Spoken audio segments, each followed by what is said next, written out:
wala na. Oh my gosh, pakli na ang saging nila.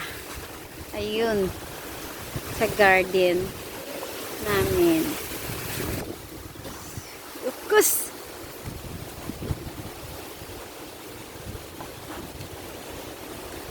Uy, nabakli na yung mga saging. Sana hindi mabakli ito. Ang dami pa ng bunga.